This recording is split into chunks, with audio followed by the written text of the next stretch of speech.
Vous êtes dirigeant et vous avez une équipe qui n'est pas assez motivée, vous pensez qu'il y a un manque d'adhésion de votre équipe, qui ne sont pas assez impliqués dans votre entreprise. Et souvent, quand j'ai ce problème avec des dirigeants que j'accompagne, en tant que coach de dirigeant, c'est qu'ils pensent que c'est les équipes qui ont un problème. Alors que le problème n'est pas les équipes, c'est que pour manager des équipes, c'est un vrai métier et ça s'apprend. Et donc, en tant que dirigeant, vous ne devez pas être dans l'opérationnel, à faire ce qu'on appelle du micromanagement, à reprendre toutes les tâches de tout le monde, à essayer d'être meilleur que tout le monde.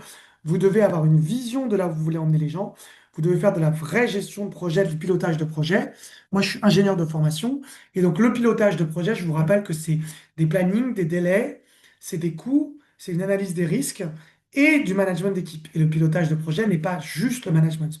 Mais dans le management, votre rôle n'est pas de reprendre tout ce que fait tout le monde pour essayer de faire mieux qu'eux. Ce n'est pas ça le rôle du manager quand vous êtes un dirigeant qui doit encore faire du management, ou même si vous devez manager des managers en tant que dirigeant. Votre rôle est de transmettre une vision en tant que dirigeant. Votre rôle est de gérer le projet avec des deadlines. Votre rôle n'est pas de former, comme je l'ai fait moi comme erreur dans mon passé, votre équipe ou même de les coacher pour les motiver. Votre rôle est de bien recruter les bonnes personnes, de comprendre leurs forces et leurs faiblesses, mais surtout leurs forces. Et surtout, la question, c'est en quoi ils sont meilleurs que vous et en quoi vous, vous avez des blocages à les laisser faire des choses sur lesquelles ils sont meilleurs que vous. Déjà, est-ce que vous arrivez à voir qu'il y a des choses qui font mieux que vous? Et une fois que vous avez repéré ça, est-ce que vous laissez faire ça? Ça, c'est très, très important. Et ensuite, la deuxième chose, c'est que une fois que vous avez compris ce qu'ils font et que vous les laissez faire, c'est que vous pouvez ensuite, du coup, les challenger sur ce qu'ils font, mais surtout les piloter comme un chef d'orchestre. Et c'est ça le rôle du dirigeant. C'est-à-dire mettre des deadlines, organiser les tâches, voir comment les équipes se coordonnent entre elles pour faire un travail ensemble, etc., etc.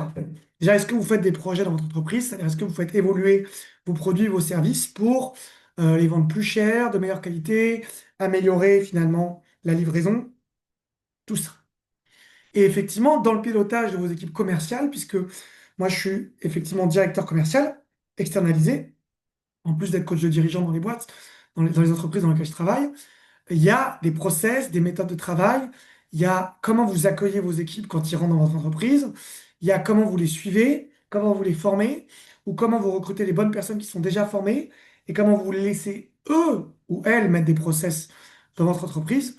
Tout ça, c'est vraiment ce qui fait que vos salariés, vos prestataires ne sont pas motivés pour travailler avec vous, parce que vous passez leur temps à leur corriger leurs erreurs plutôt que de transmettre votre vision et les motiver à avancer vers finalement votre vision. Et c'est vraiment la vision d'entreprise qui va fédérer les équipes. C'est la clarté du dirigeant dans sa communication sur où est-ce qu'il emmène ses équipes. Et c'est aussi le pilotage en termes de gestion de projet et non pas en termes de micromanagement.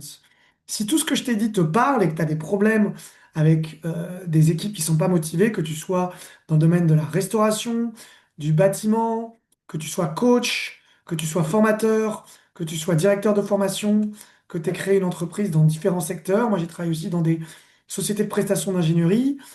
J'ai accompagné aussi des salons de coiffure. J'ai accompagné aussi des salons d'épilation intégrale, etc.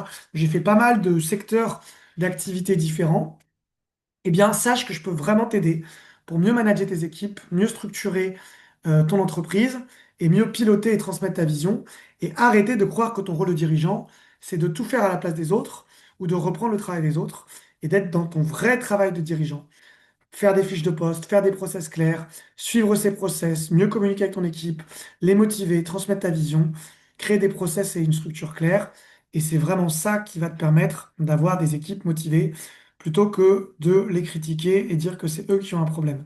Je pense que les dirigeants que j'accompagne sont des gens qui sont capables d'introspection et de remise en question. Et donc, si ça t'intéresse, il y a un premier entretien totalement offert avec moi où je vais te donner mon analyse, tu vas m'expliquer un petit peu les problèmes que tu as avec ton équipe. Et puis ensuite, on va pouvoir voir comment aller plus loin ensemble. C'est Raphaël Diaz, je suis coach certifié à HEC. Je suis aussi formateur professionnel dans le premier organisme de formation européen et dans plusieurs autres organismes. Je travaille aussi en direct des fois pour faire des formations avec des entreprises, surtout dans le milieu technico-commercial. Donc j'ai à la fois une brique technique en tant qu'ingénieur et une brique commerciale avec mon master finalement à HEC. Donc je peux tout à fait t'accompagner si tu as envie déjà de faire une analyse de ton entreprise et de comprendre tes points de blocage en termes comportemental et identitaires qui font qu'aujourd'hui, ou tu es un manager trop gentil, ou tu es un manager trop contrôlant.